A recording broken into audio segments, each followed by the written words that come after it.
prediction for the Joseph Parker and Fabio Wardley. I feel like Wardley wins this fight with a knockout. I don't know why I'm thinking of it, but it's just, when you know, it's like that. It's like when you play the lottery and then you just get your numbers right. And I believe Fabio's got his numbers right now because after his last performance, he's got something to prove.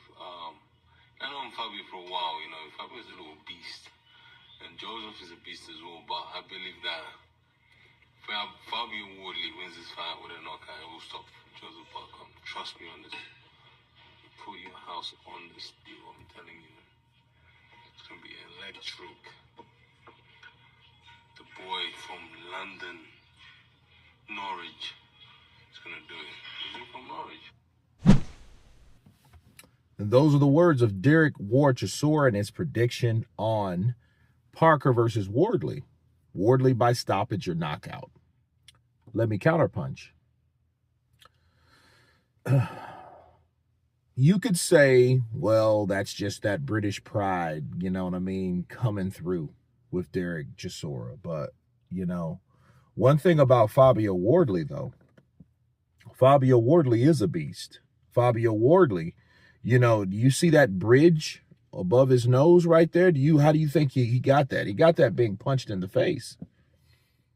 And him knocking out Joseph Parker is not something that's impossible. It's not something that hasn't happened before. Remember, Joe Joyce did it. I think it was a continuation, accumulation of punches that eventually put him away. But Fabio Wardley, I think this is a fight that is interesting based on what's supposed to happen. Who is Fabio Wardley supposed to be? He's supposed to be the tan, or some people call him the fat Deontay Wilder, right? So they call him that because of the punching power, the equalizer that he's shown, especially in his last fight against the undefeated Justice Hooney from Australia. He showed that one shot can change the whole fight, and that's exactly what it did, okay? That won him the fight when he was not winning the fight.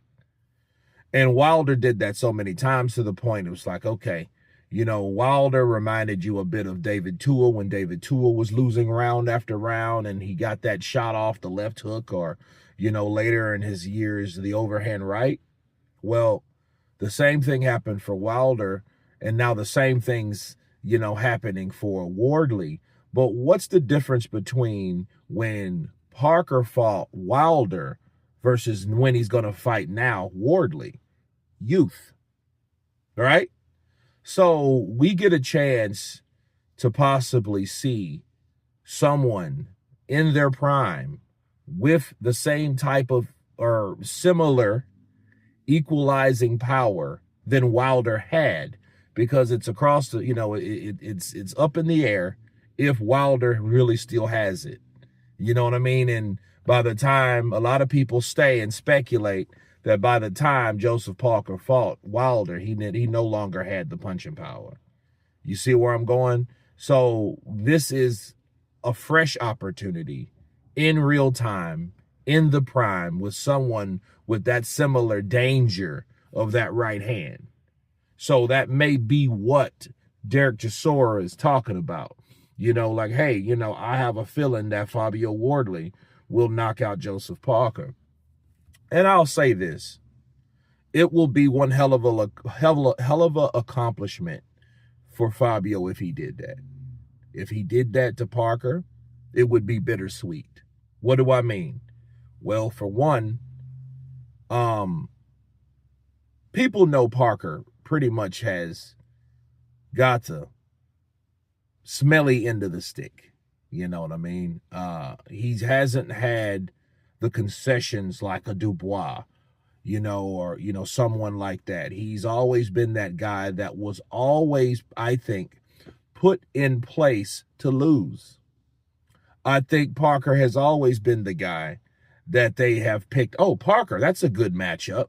Yeah, let Parker fight him. But whoever that person was supposed to fight Parker was supposed to beat Parker. And Parker has just, beat these guys when the odds were against him. So that being said, Parker was more of a problem, and I think if, if he fights Wardley and he loses to Wardley, it will be first someone was able to accomplish something that they haven't done since 2022, because Parker hasn't lost in almost 3 years. Okay. He lost to Joe Joyce in late 22. After that, he's been winning. I think this is his fifth win. And he's fighting Fabio Wardley, a guy that, he can crack. So, he will be the problem solver, Wardley. But then Parker, if he loses, someone has finally been able to take him off the top, which I don't feel that he will ever get an opportunity like that, because I don't think the opportunities were really meant for him in the first place. So that being said, the Justice for Joseph campaign will be foiled at that time. You know what I mean? That's what I feel, and that's what I think about when I think about that type of fight, because Parker is the resistance. He's the resistance against a biased boxing community, because he's that guy that nobody really wants to promote, right? I think him and Aget Caballero are in the same circle. I think they're very high spirited. They're very highly ranked, but then they're highly avoided based on, Caballero's more young, but I think he's more devastating. I think people avoid him like the boogeyman. So I think he's like the quiet boogeyman. But Joseph Parker was supposed to receive his shot, and every time it appears that, okay, this is the opportunity, something happens. And then you're like, okay, well, wait a minute. Well, what's going on now? Like, what's going on with this fight? Why is this fight happening? So that's been the trend of Parker lately. So if Wardley can take him out, they no longer have to worry about the pressure that Joseph Parker opposes to the opportunity that he has earned. You know what I mean? But you guys tell me what you think of Derek Chisora's prediction on Joseph Parker and Wardley's KO prediction. Of course, please subscribe. And you guys been Counterpunch.